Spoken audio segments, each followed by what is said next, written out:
Okay, welcome to Lesson 3, Synthesis of and Bonding in Hydride, Alkyls, Olefins or Alkenes, and Carbon monoxide. The Dewar-Chatt-Duncanson model is the most important way of thinking about bonding in organometallic complexes. It involves both sigma and pi effects, and both of these effects are usually important for bonding. As we bring in an alkene complex, we find that the sigma bond is due to overlap between the carbon-carbon pi bond and an empty orbital on the metal. So that is donation from the carbon to the metal in a sigma fashion. It's a sigma bond because there's no node between the metal and the two carbons. The pi interaction is electron donation from a metal d orbital that has electrons in it, donating into a pi star orbital on the alkene. It turns out that this pi back donation is the most important consideration for bonding in a metal alkene complex. Metal alkenes aren't very stable unless there are d electrons on the metal to back donate into the pi star bond on the alkene. Now let's look at a metal carbonyl interaction. We've already seen this earlier in the class. The interactions are the same. There's a sigma bond, but this time the sigma bond comes from a carbon lone pair donating into an empty orbital on the metal. And the pi interaction is d electrons in a d orbital on the metal going into the carbon-oxygen pi star antibonding orbital. Just like in metal alkenes, metal carbonyls are really only stable when there are d electrons on the metal. Carbon monoxide is often used as a reporter ligand for other complexes. Looking at the exact placement of the CO stretch is a really good indicator of how much electron density there is on a transition metal center. On the next slide, we can look at the effects of metal charge on carbon-oxygen stretching frequency. Here is a table of carbonyl stretching frequencies in the infrared spectra. So free carbon monoxide has a stretching frequency of 2143 wave numbers. Looking at the tetrahedral examples, nickel, cobalt, and the iron complex should be -2. We can see that as the negative charge on the complex goes up, the stretching frequency goes down. That's because more electron density on the metal is being donated into the antibonding orbital. This reduces the bond order in the CO bond, making it a weaker bond, and we see a decrease in the stretching frequency. We can see a similar case in the manganese, chromium, vanadium, and titanium complexes, and going from the neutral chromium complex to the cationic manganese complex, we see an increase in the CO stretching frequency, and going to the negative vanadium or 2- titanium, a decrease in the carbonyl stretching frequency. Less dramatic changes in the carbonyl stretching frequency can be observed with less dramatic changes to the metal center. For example, adding an electron-rich phosphine to a metal would cause there to be more electron density on the metal center and a reduction in the CO stretching frequency, although not as dramatic as seen in this example. Okay, so here's a challenge question for you. I have drawn two resonance structures for a metal alkene complex. So the left one is where the alkene is acting like an L ligand, and the right one is acting like an X2 ligand. And then similarly for carbonyl, we have an L-type carbonyl, where it's a donation of electrons, and then an X2 type carbonyl, where there's been a lot of back donation from the metal to the carbon, increasing the metal-carbon bond order at the expense of the carbon-oxygen bond order. So here's your challenge question.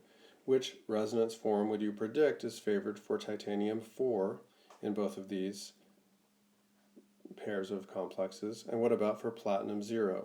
So spend a little bit of time thinking about that before listening to the answer, which I'll record after a short break.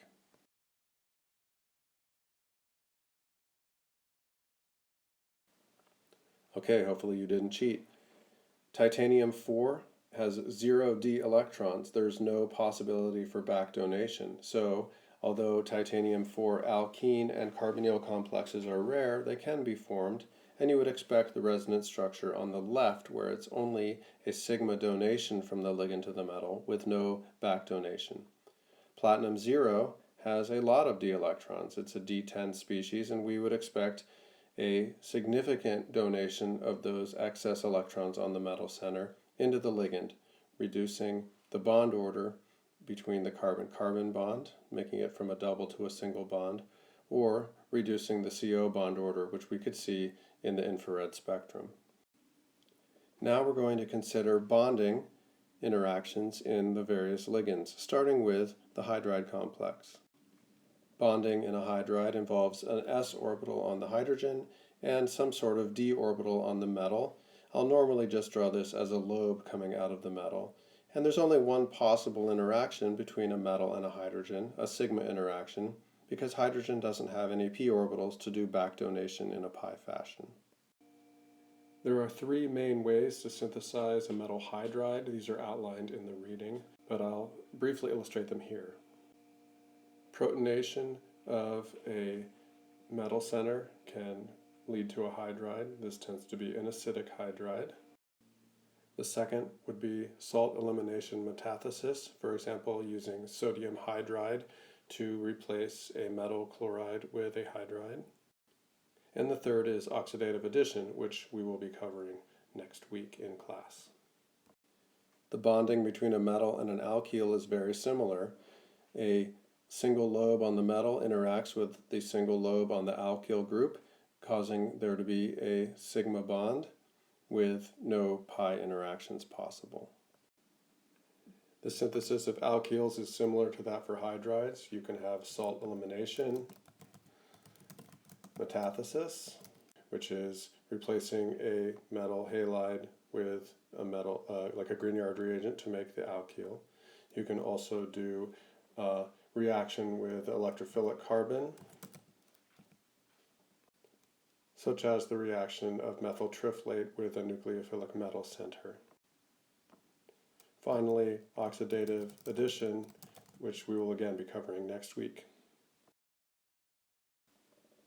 We've already seen the bonding between an alkene and a metal, but I want to be very clear that you understand what's happening. So I'm drawing the pi bond between the two carbons and a single orbital on the metal, which can accept that pi bond as a ligand, as a pair of electrons that forms the bond. Now let's look at the pi bond between the metal and the alkene. This interaction involves the pi star orbital between the carbon-carbon bond and a metal d orbital. Electrons flow from the metal d orbital into the empty pi star orbital. This decreases the carbon-carbon bond order, increasing the bond length, but you're getting the metal-carbon bond at that expense. The synthesis of a metal olefin complex requires a low-valent metal center. So alkenes will react with low-valent metals, or you can add a reductant and the alkene in order to carry out the synthesis.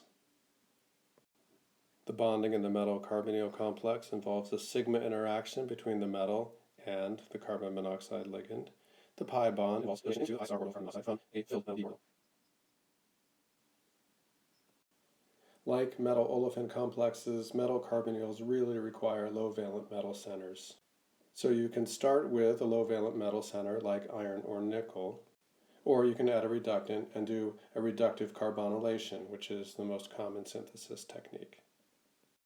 It's going to be very important that you can classify ligands and complexes according to the covalent bond classification method. So you need to know whether the ligands are X or L and whether they behave in a sigma or pi fashion and how they behave in that fashion. Spend a few minutes filling out this table and then go ahead to the next slide where the answers are presented. So hydride and methyl are both X-type ligands and they only have sigma bonding. Ethylene and carbon monoxide have both sigma and pi interactions. They're both L-type ligands, and the pi interactions are pi acceptor, not pi donor. One of the most important experimental techniques in inorganic chemistry is IR, and using isotopic labeling allows you to learn a lot more about the bonding in the complex. This sample calculation, which is based off of a classic organometallic paper by Jones and Fair, has you go through isotopic substitution from hydrogen to deuterium in order to see what happens to the IR spectrum. Work through this page and the next page, and then you can scroll forward and see if you got your answers right on the following 2 pages.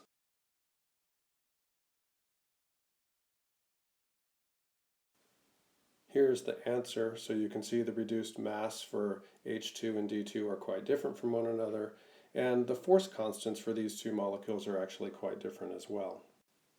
For atoms that aren't hydrogen, you can safely assume that the force constants are almost the same for the stretch. For example, a molybdenum 35 chlorine versus a molybdenum 37 chlorine stretch would have the same force constant. The most important equation is this one, where you can relate the 2 stretching frequencies to the square root of the reciprocal of the 2 reduced masses. This is the most common way that people use this technique in order to predict stretches from an observed stretch.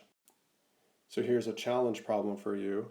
Given the stretching frequency of this gold carbonyl of 2195 wave numbers, use the previous equation to predict the C13 labeled carbonyl stretching frequency, which you should get pretty close to the correct answer. And then this second complex has 2163. See if you can get the predicted value of 2114 for the C13 labeled complex. I've written up an answer key for this problem, so you can check your work once I load it to Sakai. The challenging part of this problem is, why is the stretching frequency for both of the C12 labeled carbon monoxides higher than that of free carbon monoxide? We've always seen that the stretching frequency goes down when it's bound to a metal. So think about that, and we can talk about it in office hours this week.